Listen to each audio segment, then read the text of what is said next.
দফা ছিল স্বৈরাচারের পতন, গণতন্ত্র পুনঃপ্রতিষ্ঠা। ভাই সংস্কারটা কি? এটা খায় না মাথায় দেয়? সংস্কারটা একটা প্রক্রিয়া নাকি? সংস্কারের মাধ্যমে পরিবর্তন হয়। বাংলাদেশে কিছু রাজনৈতিক দল আছে, কিছু নতুন কিছু পুরাতন, তারা জনগণকে একটা জিনিস বোঝানোর চেষ্টা করছে যে বিএনপি নাকি সংস্কার চায় না। ভাই সংস্কারটা কি? এটা খায় না মাথায় দেয়? সংস্কারটা একটা প্রক্রিয়া নাকি? সংস্কারের মাধ্যমে পরিবর্তন হয়। বাংলাদেশের যত গুরুত্বপূর্ণ কল্যাণকর পরিবর্তন তার সবগুলি এসেছে বিএনপির হাত ধরে। মহামুক্তিযুদ্ধ করে আমরা দেশটা স্বাধীন করেছিলাম গণতন্ত্রের জন্য। মাত্র কয়েক বছরের মধ্যে সেই গণতন্ত্র জবাই করা হয়েছিল। একদলীয় স্বৈর শাসন বাকশাল কায়েম করা হয়েছিল। ইতিহাস সাক্ষী, ওই একদলীয় বাকশালের গোরস্থানের উপর বহুদলীয় গণতন্ত্র পুনঃপ্রতিষ্ঠা করেছিলেন কে? বিএনপির প্রতিষ্ঠাতা শহীদ প্রেসিডেন্ট জিয়াউর রহমান বীর উত্তম। সংস্কার কে করেছিলেন? সংবাদপত্রের স্বাধীনতা, মত প্রকাশের স্বাধীনতা সংস্কারের লক্ষ্য। মাত্র 4টা পত্রিকা ছিল এই দেশে, সব বন্ধ করে দেওয়া হয়েছিল। সবগুলি পত্রিকা খুলে দিয়েছে কে? বিএনপির প্রতিষ্ঠাতা শহীদ রাষ্ট্রপতি জিয়াউর রহমান বীর উত্তম। তাহলে সংস্কার কে করেছে?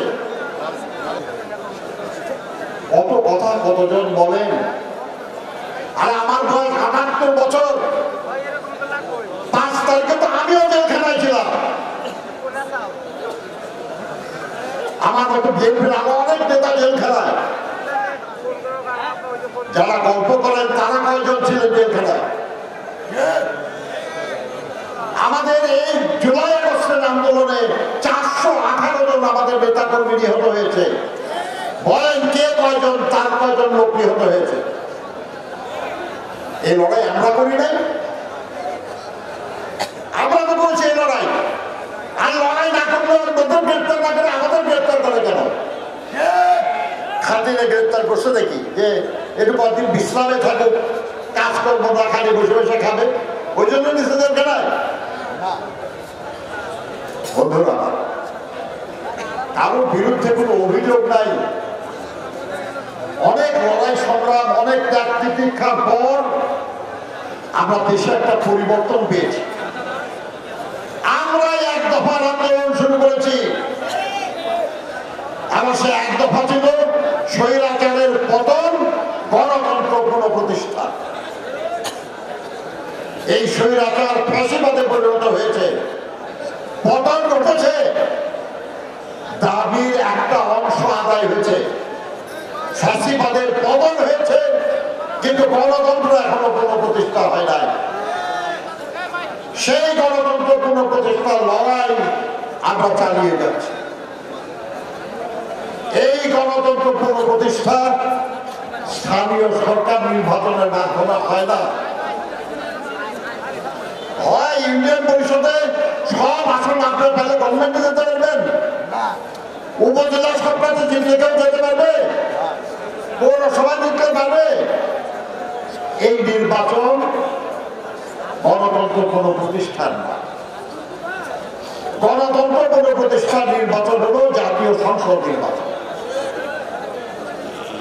এবং যত সংস্কার আপনি করেন না কেন, যদি কোনো আইনের পরিবর্তন করতে হয়, যদি সংবিধানের পরিবর্তন করতে হয়, তাহলে সেটা করতে হবে জাতীয় সংসদে।